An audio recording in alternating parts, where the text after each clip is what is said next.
Aotearoa New Zealand, and tackling those challenges collectively together with collective solutions. And that is what our Changemaker show every Wednesday broadcast live at cirruscountry.com and of course available on podcasts is all about. Thanks to our great alliance with the team at Farmers Weekly for unearthing some incredible innovative solutions that will drive our industry forward. I certainly take a lot of inspiration personally as a business owner, but also too the pride that I have that my industry that I've chosen to work in, the food and fibre industry here in Aotearoa, New Zealand, is going in the right direction, and that there are some bright and brave people leading forth these challenges for us. We've selected some great people for this episode, and we're going to go to Northland, where 2020 Northland Chef Farmer of the Year, along with his wife from the UK, have not only had their battles and returned from M. bovis, but now are going to branch out into dairy goat milking, and would like some pretty heavy hitter investment to come on board in what is looking like a very lucrative industry. Charlie Adair will join us to share more around the rare investment opportunities and the direction of dairy goats, what he's learnt from farming dairy cows, and very much his journey. 26 years old and everything that he's achieved so far. Absolutely incredible. Now, on Cirrus Country's Changemaker show, we often are talking a lot around some great innovations in agri-tech. And it's all well and good to have these great solutions, but my farming friends and family tell me that they're only as good as the connectivity that they have on farm, and the quality of rural broadband in areas not only at the home, but let alone around the farm. Cell phone coverage is poor. Well, we've unearthed, thanks to Richard Rennie from Farmers Weekly, a great initiative in Australia that is coming here to New Zealand. It's called Connected Farms, and the CEO Tom Andrews will share about how they are taking the broadband from the home and putting coverage all across the farm for agri-tech solutions. Very, very cool. And to close the show, we're going to be unearthing some more around a Sustainable Food and Future Fibres Fund. It's called Growers Leading Change, headed up by FAR, Foundation for Arable Research. And these Growers Leading Change are formulating groups around New Zealand and that will be able to help arable farmers learn from each other. We've seen it in the Red Meat Profit Partnership. We've seen it in the dairy industry. Farmers learning from each other around common challenges.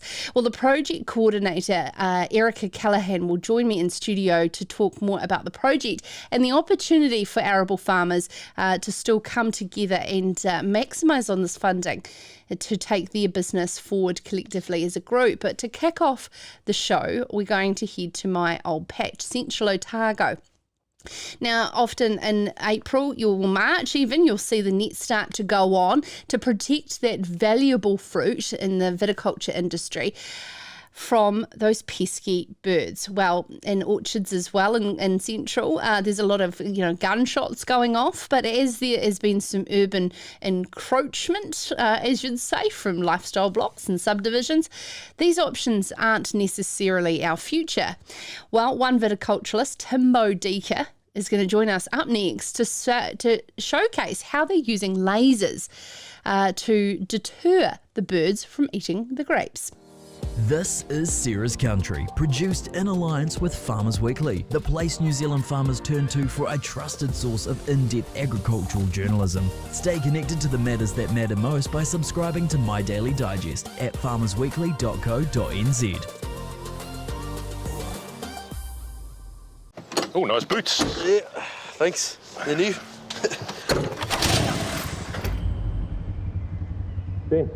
Ben, you alright? Oh, yeah, sorry, mate. Just meerkatting pretty hard, eh?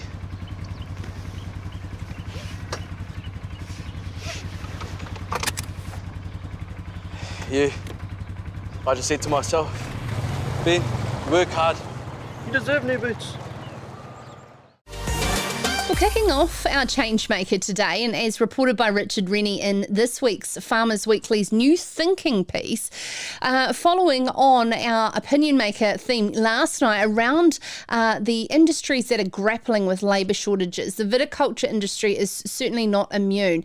And of course, the rising costs of production as well has led to a bit of number 8 wire, an initiative of using lasers to deter birds to protect vines in Central Otago.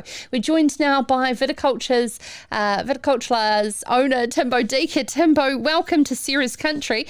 It's wonderful to have you on. I actually want to say I know a thing or two about holes in nets because Father Bob gets me to go around and put them back together again from those pesky rabbits throwing themselves at them, making holes and letting birds in. So, I mean, nets are one thing, but what led you to lasers? Well, firstly, thank you, Sarah, for inviting us onto your show. Great pleasure to be here. Look, we are calling this period of reduced access to labour essentially forced innovation. And it's really made us stop and pause and go, how do we deal with our labour crisis? And Sarah, you'll be greatly aware of Central Otago's history around lack of labour, and that relates to cost of living, and it relates to lack of accommodation. And horticulture has made a big footprint into Central Otago. And horticulture is actually, as you're probably grossly aware, a very labour-intensive usage of land. And the Cromwell Basin is a key example of a move from agriculture quite rapidly to horticulture, and that's not just grapes, that's cherries, that's obviously a history of apricots and everything else. So we're competing for a fairly finite pool. Birds are a real pain for us. And look, these lasers that we're trialling out last year and now more rolling out across many more vineyards have probably been the best access to new technology that we've seen for a long time. I'm not saying that these are the silver bullet, but they are a great new tool in our tool bag. And if I were to give you a breakdown of our per hectare costs for farming grapes in Central Otago, 62% of our costs per hectare are associated with labour. And that's pretty damn high. And if I compare that to our friends up in Marlborough with their ultra premium Pinot that they farm there, they're around about 54% of their per hectare cost being labour. So in our business, we've looked at areas where we can try and find new technology to help us reduce labour, and bird nets and bird crop protection are a big key component of that. Now, about 8 to 10% of our per hectare costs are associated with bird nets. So these lasers are helping us to mitigate that 8 to 10%.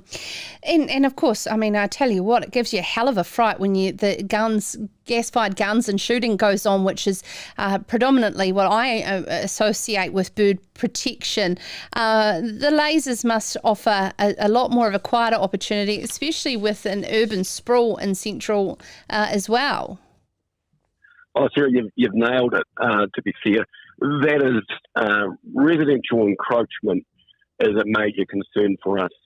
And I think there's two very quick ways to kill a vineyard, and one of them is phylloxera and the other is residential encroachment. And we're trying to find a thing or some tools in our tool bag which are essentially environmentally friendly. And I say that in respect to our neighbours that live around the vineyards. Now, I live in a great valley called Gippsland, and I'm yet to meet a bad neighbour in Gippsland. We're a valley full of very good roosters, and we'll do anything we can to try and mitigate the pain that they go through by living next door to a vineyard. I understand that the system has actually been used locally for other reasons in Oamaru. Yeah, it was actually... I've got to tell you a funny story. We've got a client. He refers to himself as the oldest vintner in New Zealand. He's a 94-year-old. He was the one that we sat down and discussed new technology with. And I'm immensely proud. He's a 94-year-old who's still farming, and still willing to try new things. And I just think that's awesome.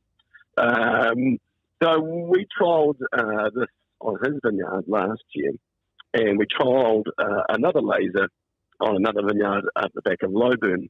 And our success on the vineyard in Lowburn last year was immense. And our success on his vineyard was very good. It actually still worked out, even with crop loss, that it was still cheaper for us not to have netted the vineyard versus the loss of crop that we got. I do like his attitude, this guy Ewing Stevens, of go large, because what we've done in respects for a 3-hectare vineyard is actually brought now 3 of these lasers. And I walked those crops yesterday, and there's not one bit of damage in them. And look, that's stunning effort. Yeah, but I know that they've got applications for bird scaring around historic buildings in Oamaru, as well as grain silos and farms, and I suspect there's a bit of this usage around airports with bird strike. The airport thing and the planes coming in and over, our greatest concern with these is causing a laser strike on a plane. So we're being very super cautious around how we use them, particularly in areas where we've got flight paths. And so, therefore, I understand, the way that the light patterns, they disturb the bird's flight path. So, effectively, it's sort of encouraging them to leave as opposed to, a smoking mess of feathers. Well, look, the day that they design a laser that can make a bird explode into flames, I'll be buying many, many of these things. But and you'll find smarter people than me to be able to discuss their actual efficacy and how they work. But our understanding is that birds obviously see light in a different pattern to what we can, and they will see the full beam, whereas we will just see the laser dot at the end.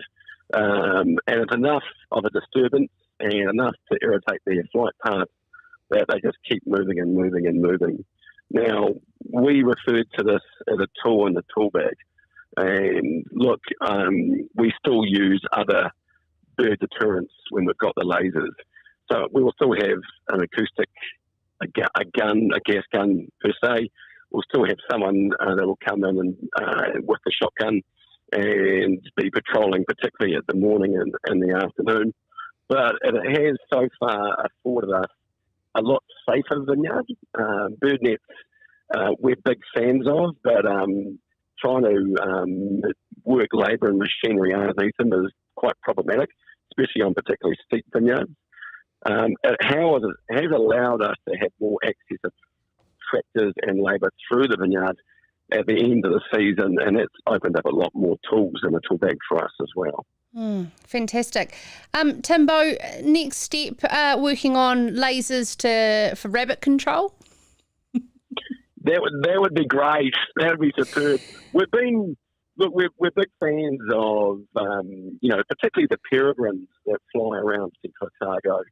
And these lasers do have the ability, you can preload where you want them to be and what they're doing. And we've got this very interesting project we're doing at the moment where we're helping a TV production that's being filmed in Central Otago. And if you can think of McLeod's Daughter, that's essentially what's being filmed in Central Otago based around vineyards. And they're obviously acutely aware of the aesthetic of bird nets. So we're trialling these lasers on this TV show at the moment. And behind there's a whole nest of whole families of peregrine. And on this particular vineyard, we've managed to have the lasers so that we can avoid upsetting the peregrine that live behind the vineyard, avoid obviously having lasers affecting TV cameras, and also protect a good crop from and not needing it to be netted. So I'll let you know how that goes once we're finished filming. Timbo, just like McLeod's Daughters, it sounds like it's not an exact portrayal of life on the land, but a romantic one, and that's what TV's all about.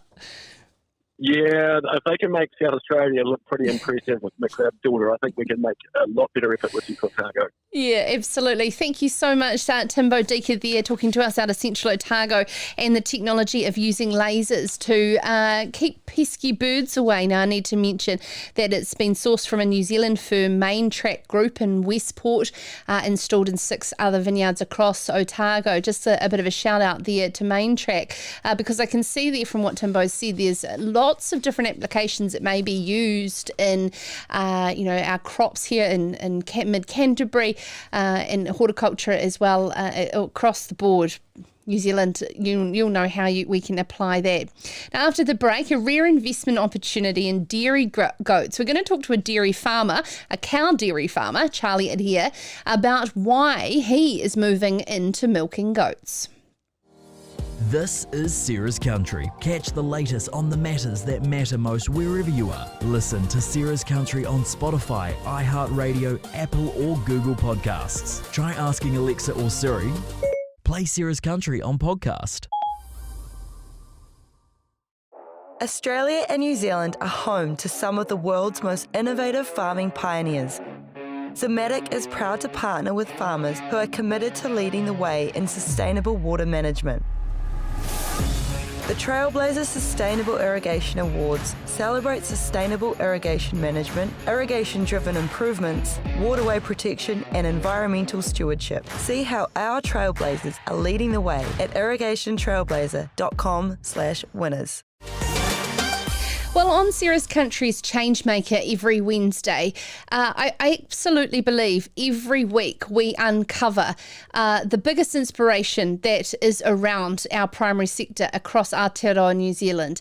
And to read the direction of our next guest, only 26, coming here with his wife Emma from the UK with little more than clothes on their back. They are embarking on a journey of seeking $5 million to capitalise on the dairy goat industry, utilising their incredible skills and what they've learnt from dairy cows, and were announced even the 2020 Northern Shire Farmers of the Year. And Charlie Adair joins me now. Charlie, this is an absolutely incredible story, and high achievers is an understatement. Could you just start with your journey to end up on the New Zealand shores? Yes, me and my wife about 6.5 years ago, thought we'd come and visit my sister over in New Zealand, and we thought it was quite a neat place, really, when we got over here. And within 6 months, we thought, we'd sell everything we got at home and got out of the family dairy farm over there. And sure enough, we were back in New Zealand again. And wasn't too keen to start with. She said, I'll do it for 2 years, and then if I don't like it, we'll move back home again. And about 6 years later, we're still here. So she must be enjoying it and over here. 6 years later, and of course the acknowledgement of the 2020 Northern Shire Farmer of the Year. But your next challenge is diversifying into dairy goats. And can you tell us what led to your interest in dairy goats as opposed to dairy cows?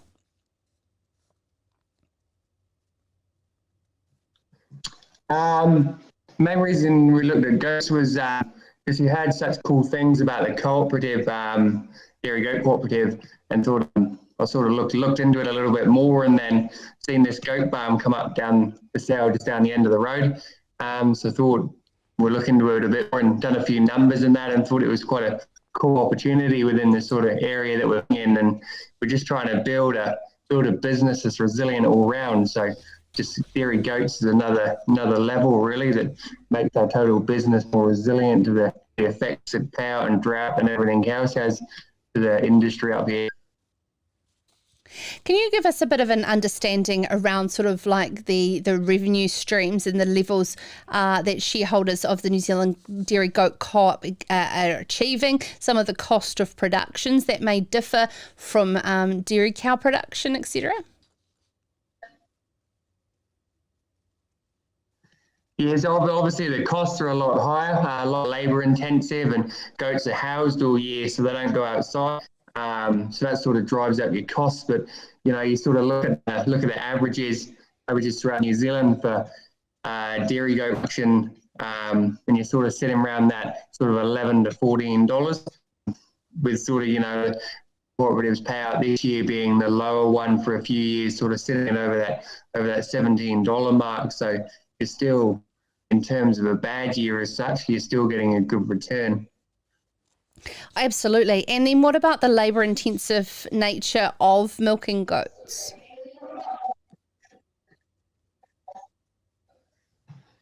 Yes, obviously, sort of we're sort of planning on having sort of 8 full-time employees, and then three more over the peak time, because you got to remember, goats aren't like cows. They sort of kid within like 3 days of their due. So and they cycle with the hours of the sun, daylight. So you sort of you can sort of peak with having sort of 200 does kid in a day, really. And bearing in mind the average over two kids a does, you sort of you're seeing up to 400 plus kids to be feeding on a daily basis. Absolutely incredible. Now, let's talk about the investment opportunity. It's priced at $5.3 million with shares in the Dairy Goat Co-op. And what is your strategy for buying the Dairy Goat Farm from Alan and Lynn Carls from Northland, and your journey into this type of raising of capital?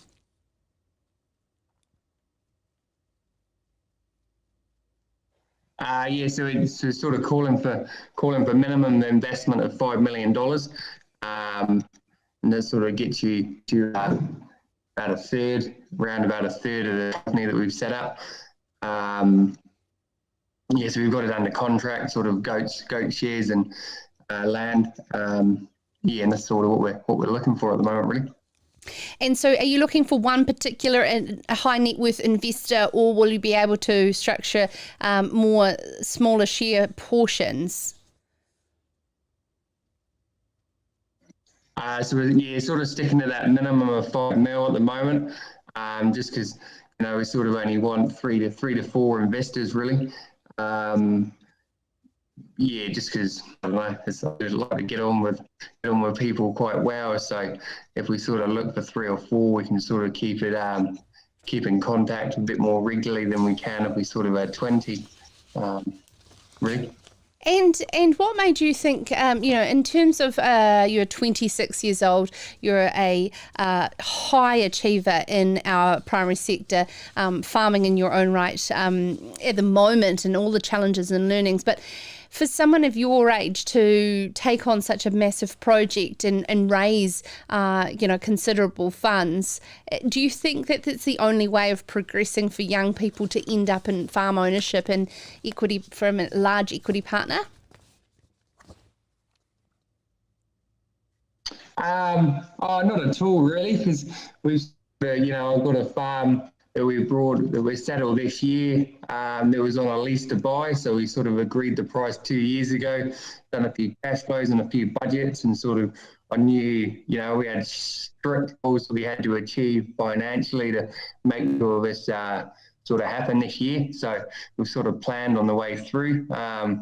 We buy and sell quite a few animals, really. So sort of, it's the great thing about New Zealand. If you can buy an animal and, it increases out and then you sell it again, you sort of get jeopardy straight away. And then the investor thing was, this is quite a substantial business we're purchasing. I think it's just it's sort of like a marriage, isn't it, really? You sort of, if everyone's in love, then you all get on. So it's sort of, it suits me because I can use someone else's money to help me and my wife, but it also suits the investor as well, because you look at the returns that you're getting in the bank at the moment are quite minimal. So this is giving them good returns for a reasonably low investment, really. It's, you're buying land and shares that essentially that sort of suits everyone. Yeah. And what is the long-term prospect of New Zealand goat milk in the markets as well?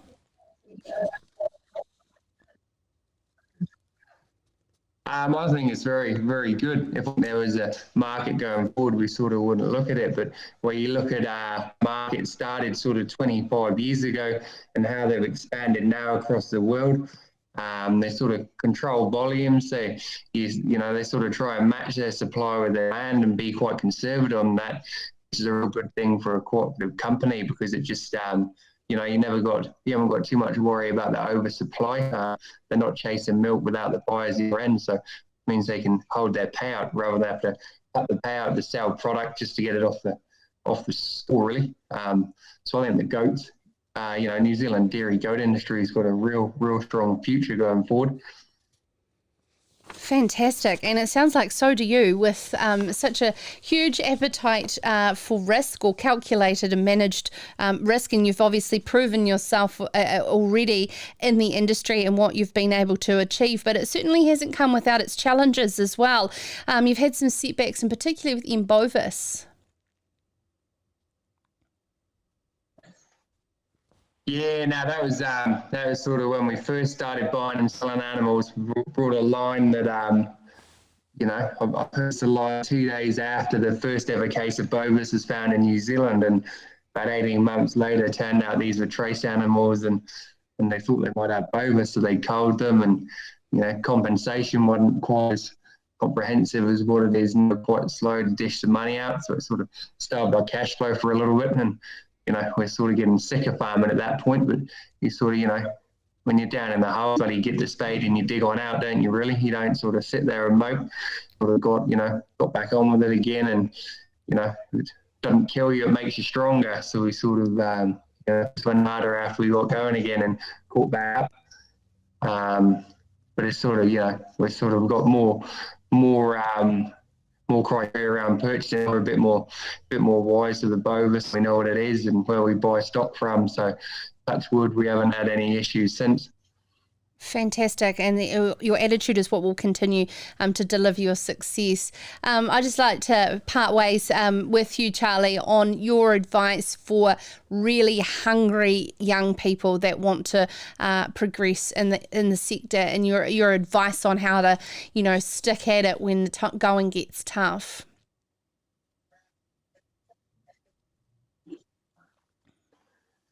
Yeah, just always look, if you got... Everyone's got an end goal in life or where they want to get to, but it might just be the journey that you take to get there really is so different. That's not, everyone said to me when I come to New Zealand that, you need to get a 50-50 job anyway, you get the farm ownership, but you own a farm, and we've never 50-50 before really. Sort of felt like we went the wrong way about it, but it's just, just look at every option, whether it's dairy or horticulture or, anything really. Just keep your options open, because in goal, it's just like I say, the journey to get there is completely not what you're expecting. Fantastic. Thank you so much for joining us on Ceres Country's Changemaker. You're certainly making a lot of changes and in terms of opening up our eyes to the opportunity of the dairy goat industry. And of course, there's some inspirational words from a young farming couple that are progressing in their equity partnership journey at the same time. Absolutely incredible. And thank you so much to Hugh Stringleman from Farmers Weekly for uncovering that great story that you can find on farmersweekly.co.nz. Now, coming up in the show, there is going to be a lot of competition heating up in the rural broadband market in the coming months. And that will be music to a lot of your ears who want to be more connected, especially with the expectations of our farms here.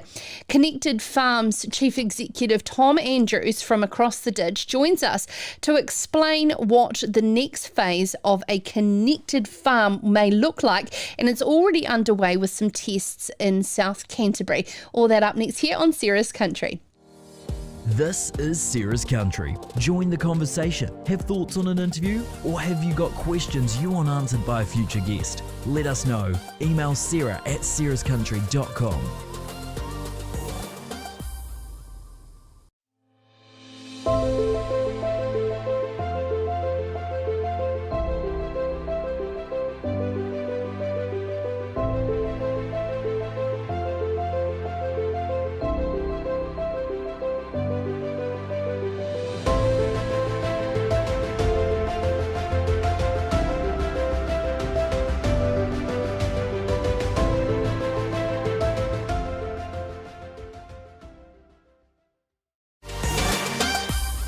It's not often on Sarah's Country we admit that we can learn a thing or two from our Australian cousins. But when it comes to connecting farms, Australia certainly have vast challenges in comparison to us bouncing from hill to hill and enabling farmers to be able to use their cell phones in areas of poor connection in what is being described as a fence-to-fence wireless connectivity system.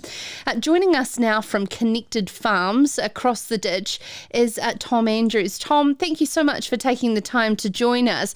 And also you're joining the race of what I understand is some competition heating up here for rural internet in New Zealand.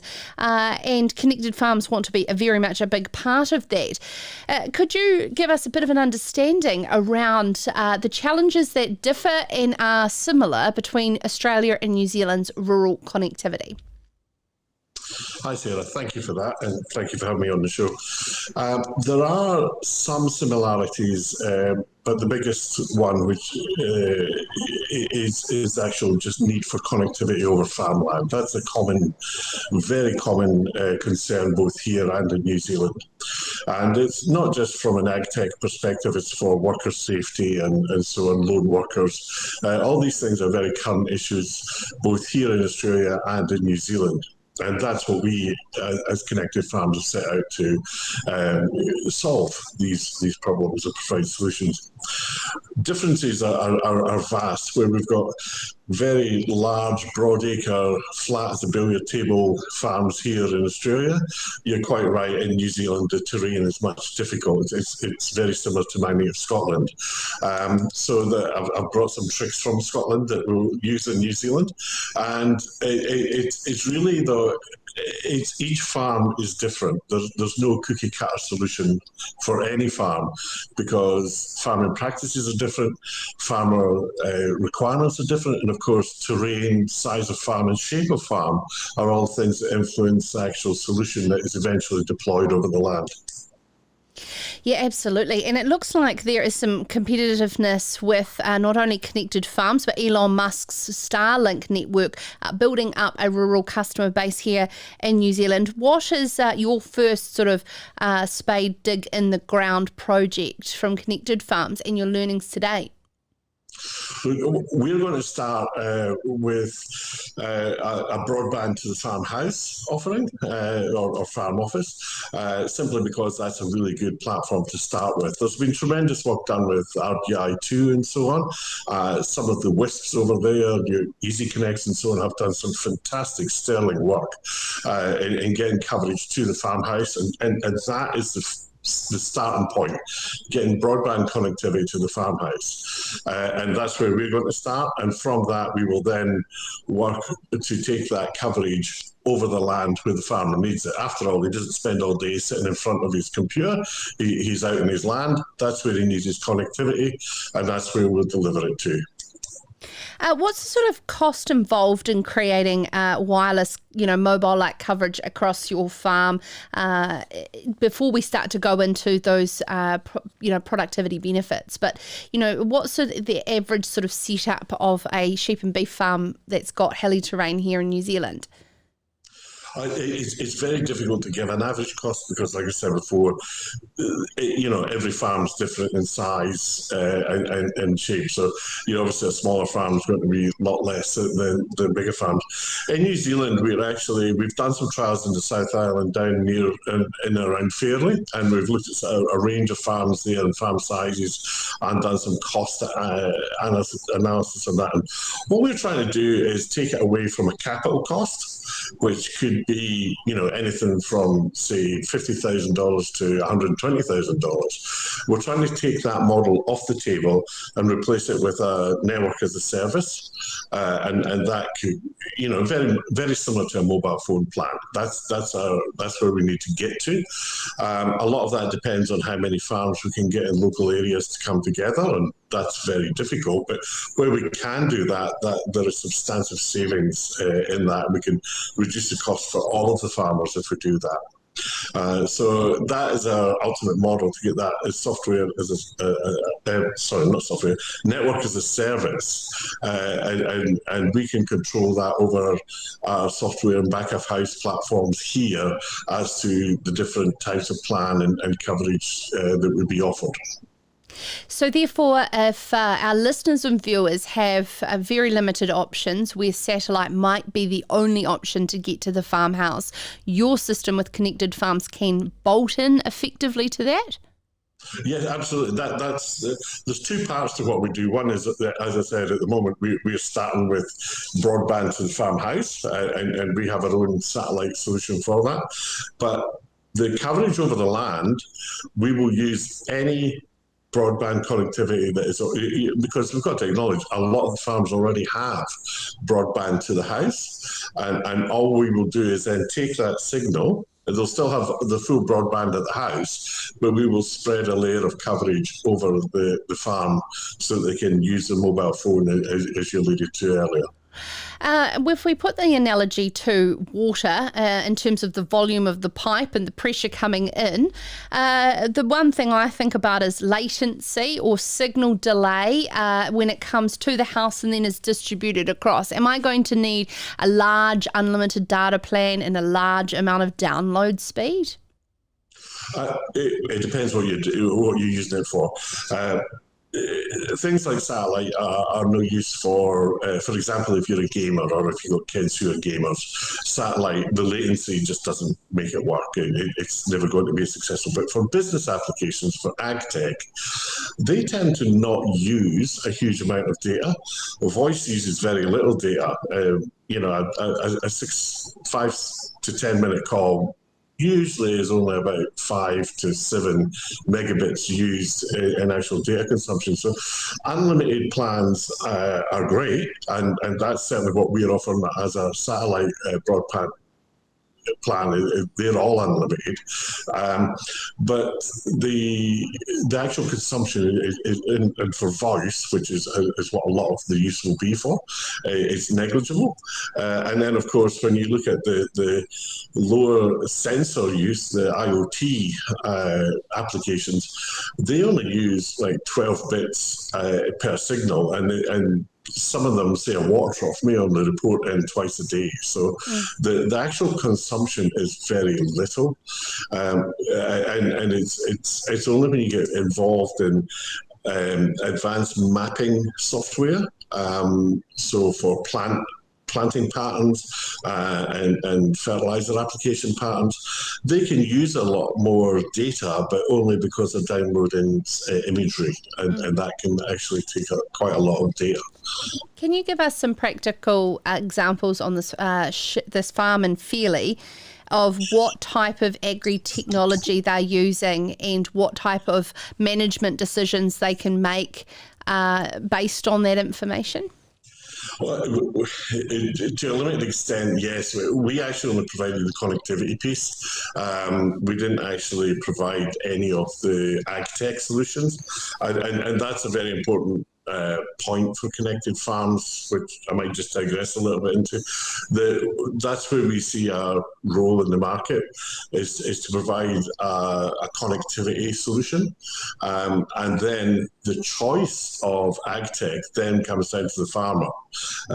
In the same way farmers don't like getting boxed into having to use a particular service agent for the tractors and so on, it's exactly the same with us. They're free to use whoever they want for farm management software, for the sensors, as long as the sensors comply with LoRaWAN or Wi-Fi standards and so on, they can plug into our network. So they're completely agnostic as far as we're concerned as to what they're. So things that have been used are examples of trough sensors to find out what the trough operating water levels and so on are.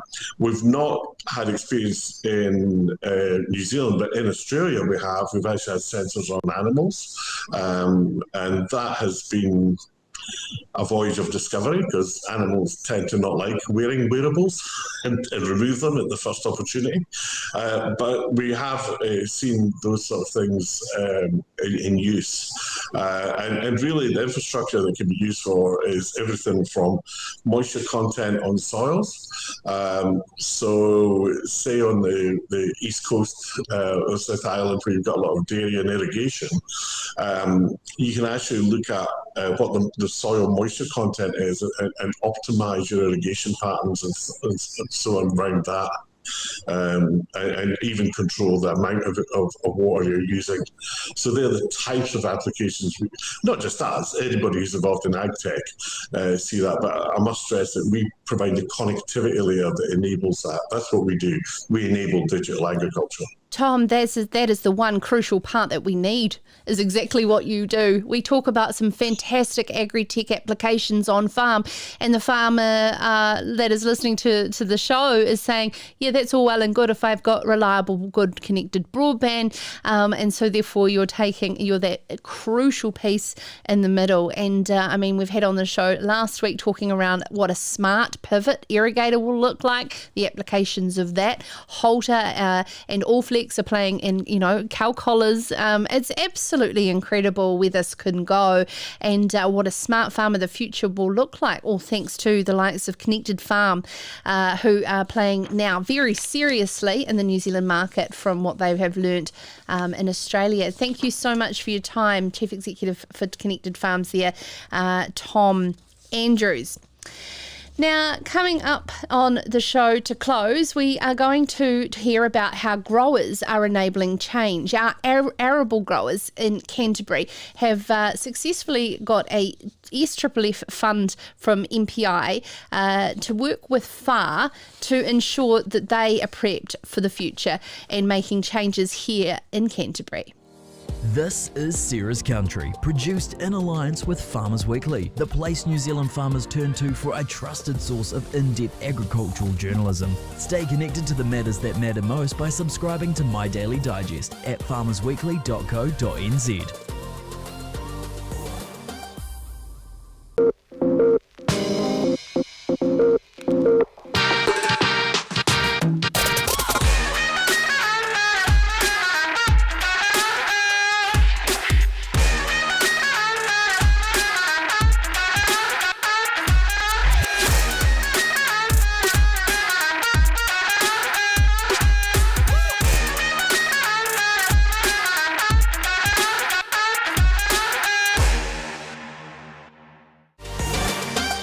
Well, to close this week's Changemaker on Sarah's Country, we're going to turn to the arable industry, who are making changes in the way that information is extended to their growers in peer-to-peer learning. And I'm joined in studio by Erica Callaghan, who is the project coordinator on behalf of FAR and the SFFF-funded project.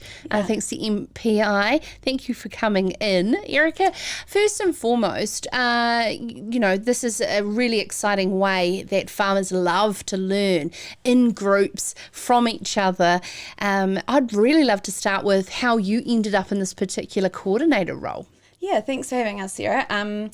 For me, I've grown up on an arable property and always have been really passionate about the sector. So from working on the farm, my dad didn't want to kind of go through the compliance stuff himself, and then that pushed me into a pathway of understanding how I can help arable farmers with understanding the environmental compliance challenges and moving through that kind of new phase that we're facing in farming. So went from there, supported farmers in that sector, and then this opportunity came up to help get back into the arable sector. So here I am.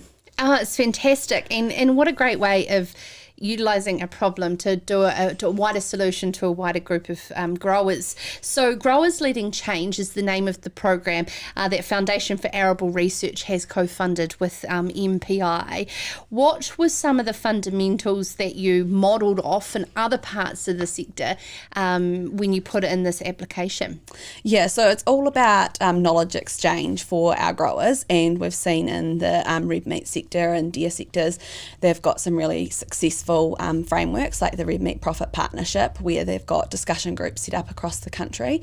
And so we wanted to take what's worked really well within those groups and tailor it for our arable farmers. So we've ended up with our Growers Leading Change program, and a really important component of that is our arable growth groups, which is, what the discussion groups are going to be. So arable growth groups is the name of what an advanced party in the deer industry would be, or an RMPP action group would be. Yes, yeah, that's it. Awesome. And so what does it look like, each group, and the size and location, so the arable farmers across New Zealand can learn how to be a part of it? Yeah, so it's really about being driven by our farmers. So we want the ideas and the concepts to really come from our growers across the country and bring to us what their challenges are. We've got a team of 4 facilitators across the country that are there to pull together the groups, kind of do the grunt work and pulling together our speakers, the program, and making sure that you've got access to the resources that are needed. But we want to get groups together of 8 to 10 farmers. So it's about being big enough to get the sharing of ideas, but small enough that you can have a really trusting relationship and really share some of the nitty-gritty of the business to hopefully impact change. In your initial discussions with arable growers, what do you think will emerge as some of those shared challenges that they could all learn from each other with? Oh, it's already so huge. So, we've got concepts right across the country kind of starting to surface, from environmental compliance challenges through to soil health. We've got a group that is looking at adding value to the arable products. So they've kind of diversified off into value add products and, pulling together some of those concepts together. So as long as it's related back to the arable business somehow, they're kind of world's their oyster, and we can help shape a program. So a discussion group, or a group such as Growers Leading Change, do they come together purely based on their geographical location and the way they're farming, or an idea or a concept, so they could be spread across the country? Could be spread, yeah. So it's... We're really lucky in the way that we've had the funding secured, that there's a lot of flexibility for us to be able to make it work for the growers. So we've had some farmers come to us as individuals saying, look, I'm just really keen to connect with growers close to me. We've had some farmers that, like for example, that one about value adding to the products, that's going to be a national group because, they're smaller businesses spread right across the country. And we've got other groups that are kind of based on, it might be like an irrigation scheme catchment sort of area or something like that. That's fantastic, and congratulations to the SEEE Fund for seeing outside the square, and the fact that there can be different ways of learning. You don't have to learn just within your own catchment, so to speak, because there's different levels and attitudes and within that as well. And the large mix of products as well in the arable sector. You've got some that are wanting to look at more specialised seeds, or some of the groups are based around an agronomic practice as well. So it's really able to be fit for purpose. And really start to connect processors with supplier groups that are passionate about, like you said, a particular way of farming as well. Yeah, how very exciting. So a $2.5 million project over 3 years, and you've had a number of different groups come up. So if arable growers are listening along to this and they haven't yet signed up to any groups, there's still a chance? Yeah, definitely. So given that it's over the 3 years, for the project side of things, we've got a target to set up 8 groups each year across the country. But through that we're tackling it as they kind of come up. So at the moment we're still in the discovery stages of kind of building the relationships with the growers, understanding where we've got kind of groups to get that we can build together, and just announcing our first lot of groups that we're going to be starting up. Whereabouts will they be? So we've got 3 groups that we've announced this week. So the first ones off the cab are actually 2 based in Canterbury, so one in the South Canterbury region, and that's looking at grassweed control or grassweed management options. We've got one in mid Canterbury that is looking at soil health and how soil health can impact the environmental compliance and profitability of the arable business, and then our national group, which is going to be on that value add for small arable businesses. Fantastic. And there's growers in the likes of Northland and the Manawatu as well. Yeah. So it's not all about Canterbury. No, definitely not. Yeah, it's just those first two. Our Canterbury farmers definitely are really used to the way that FAR do things and the relationships that we've got there. So they've definitely put their hand up nice and early. But we've got a lot of growers in Northland and Manawatu, also in Southland as well, that we're working with them really closely to flesh out those ideas and pull together a group to make those groups. So hopefully they're not too far off as well. Awesome. I can see in Southland with the rise of oat milk, a huge opportunity. Yeah, and definitely. particularly the work in Hawke's Bay as well. This is a huge arable industry to lift sustainability but also profitability, efficiencies within your business. So therefore, if there is any arable growers that do want to connect with others, not just within their own backyard, but of course around a particular issue they may be having, how do they go about establishing a group with you? Yeah, so we've got some great resources available already on the FAR website. So if you go to the FAR website and then within there's a tab for Growers Leading Change, we've got details on what the process looks like for being part of an arable growth group, what you can expect from the group and the deliverables and those sorts of things. You can also contact me directly on at erica.callaghan@far.org.nz. Or also linked through the website. There's all our contact details, and we can talk you through the process, understand what your ideas are and see if we can connect you with some farmers if you don't have a group already established. Fantastic. This is great to see, and it's a way of building off an existing model of learning that has already worked in other parts of the sector. So thank you so much, Erica Callaghan, the project coordinator there for FAR's new project funded by MPI called Growers Leading Change. And as Erica said, head along to the FAR website at far.org.nz for more information. Well, thank you so much for taking the time to tune into Ceres Country's Changemaker this week. If you do know of any inspiring people doing some great work in the primary sector here in Aotearoa, New Zealand, please get in touch with me via email, sarah@cerescountry.com. I love connecting you as well for any of the guests that you may have heard throughout this episode to see the elevated change that we need and improve the well-being of our industry and the lives around it. So it's been an absolute pleasure. We will be back next week live from 7 p.m. New Zealand time on Monday on cerescountry.com. Anything that you've missed is always available on demand on podcast and video as well. So please give us a subscribe at Ceres Country if you are enjoying what we are doing. In the meantime, please check out all the stories at farmersweekly.co.nz, and we'll be back with you next week. In the meantime, take care of yourself wherever you are around the world. Ka kite anō.